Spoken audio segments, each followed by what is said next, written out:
Throughout these years in the MCU, there have been plenty of scenes deleted from the final cut. And honestly, for some of them, it was the right choice to leave them out because they didn't add much to the movie. But there are others that I cannot understand how they thought it was a good idea to cut. In this video, I'm going to show you some of those deleted scenes that, in my humble opinion, should have been part of the final cut. And I have a strong feeling that you will agree with me. Let's begin. Loki's coronation.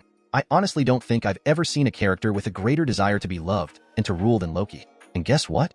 In the end, he got it.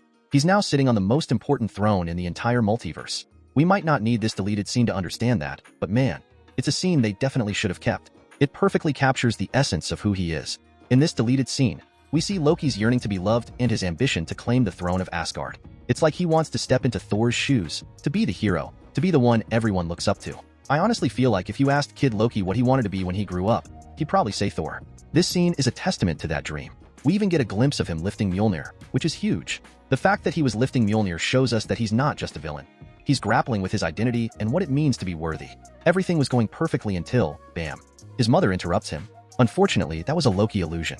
But still, this deleted scene would have added so much depth to his character arc, showing us the internal struggle between wanting love and power and the complications that come with it. Loki's story is all about seeking approval and the weight of expectation, and this scene nails that feeling. It reminds us that behind the mischief and chaos is a character who just wants to belong. So, what do you think? Should they have included this scene in the final cut? I don't have any doubts. For me, it's a yes. Miles Morales. Tell me the truth. You're waiting for the day Miles Morales finally swings into the MCU, right? Well, what if I told you that Marvel already gave us a hint? Yeah, it's been right there in a deleted scene from Spider-Man Homecoming. And no, I'm not making this up. It's one of those blink and you miss it moments, but trust me, it's huge. Remember Aaron Davis? Yeah, that's Donald Glover's character, the small-time crook who was trying to buy illegal weapons from the Vulture's guys. But what most people missed is the fact that Aaron Davis isn't just some random criminal. In the comics and in the Miles Morales movies, he's the Prowler. And guess who his nephew is? Miles Morales. Yep, that's right. This deleted scene makes that connection pretty clear. And to confirm it, he even appeared in Spider-Man Across the Spider-Verse. Now, in this deleted scene, Aaron is stuck to his car, thanks to Spidey's webbing, classic Peter Parker. And while he's trying to free himself, he says something that blew my mind. He's like, "Sorry, Miles, I'm not gonna make it." You heard that right. He says Miles, as in Miles Morales. They didn't show him or anything, but just that little mention was enough to send fans into overdrive. Marvel basically told us, hey, Miles exists in this universe, and we didn't even know it until they cut this scene. Now, imagine how different things would be if they left this in the movie. We'd all be buzzing about when Miles Morales would finally suit up as Spider-Man in the MCU. It's like Marvel dangled this little tease in front of us and then yanked it away. But hey, it gives me hope. If they're hinting at him like this, you know it's only a matter of time before Miles makes his big debut. Natasha's revealing her past to the world.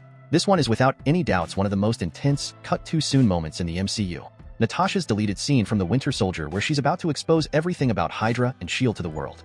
This scene would have been a total game-changer for how we see her character, and I honestly don't get why they left it out. We're in the thick of The Winter Soldier. Cap and Natasha have been uncovering Hydra's infiltration of S.H.I.E.L.D., and it's all about to come crashing down. This deleted scene takes place right before Natasha's about to hit the button and drop all those classified files. Hydra's secrets, S.H.I.E.L.D.'s corruption, every skeleton in their closet, boom, out in the open for the entire world to see.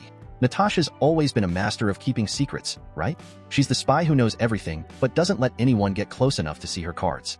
And in this moment, she's choosing to put all of it out there. She's not just exposing Hydra, but herself too. All her dirty laundry, all her past missions, the things she's been running from. It's all about to be public. That's such a huge deal for her character, and it adds so much weight to her arc. You can see the conflict in Natasha's eyes. She knows the price of revealing these secrets. It's not just about taking down Hydra, it's about her coming clean. And that's why this deleted scene is so important. It's the moment she stops running from her past and takes control of it. Natasha isn't just blowing up Hydra. She's redefining who she is on her own terms. But they cut it. Can you believe that? This would have given us such a deep look into Natasha's character and her internal struggle. It shows the weight of her decision. And it's way more than just a tactical move. It's personal. I think it would have hit so much harder to see her face that reality right there. Professor Hulk's introduction. Alright, let's talk about one of the most interesting what-if moments in the MCU. The deleted scene from Infinity War that was supposed to introduce Professor Hulk. Yep, we were actually supposed to meet this version of the Hulk way earlier than we did in Endgame, and in a way more epic fashion. In this deleted scene, we were going to see the moment when Bruce Banner and the Hulk finally stop fighting and become one. What makes this scene so important is the internal struggle Banner has been dealing with for years. We've watched him try to control the Hulk, keep him locked down, and Hulk has always fought back, refusing to be tamed. But in this version, instead of resisting, they finally make peace and come together. Can you imagine how epic that would have been to see during Infinity War?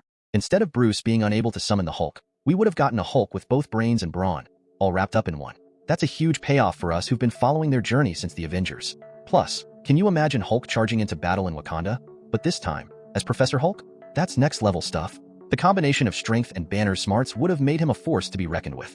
But instead, we only got Bruce controlling Tony's robot. I've got to say, I really didn't like seeing Hulk frightened, the way he was in Infinity War. This deleted scene would have made his comeback so much better. Yeah, I know we got Professor Hulk in Endgame, but it didn't have the same impact, to be honest. It would have been so epic to see the moment they finally agreed with each other.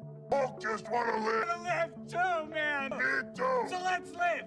We'll live and let live. Live. Steve Rogers adjusting to the 21st century. I don't know about you, but I always expected to see Captain America learning about the modern world. He was frozen for 70 years. How interesting and funny would be to see him go through that process. This deleted scene is from the first Avengers movie, but it didn't have to be in an Avengers movie either. It would have made even more sense in one of his solo films. But we didn't get it in either.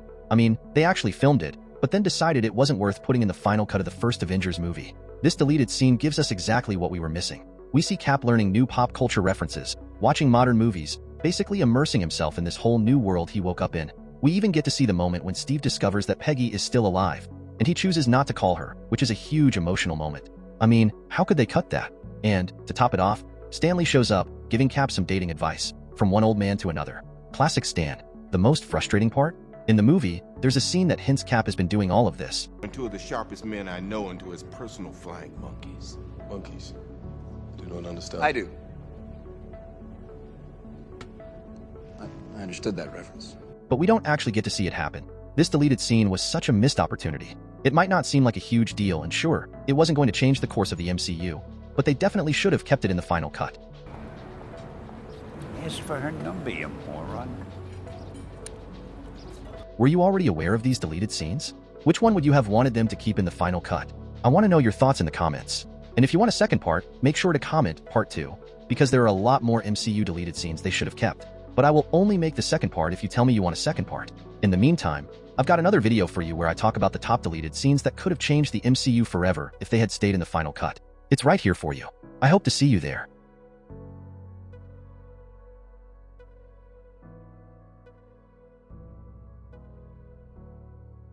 Yeah, sorry, Miles. I'm not gonna make it. Yeah, I'm just stuck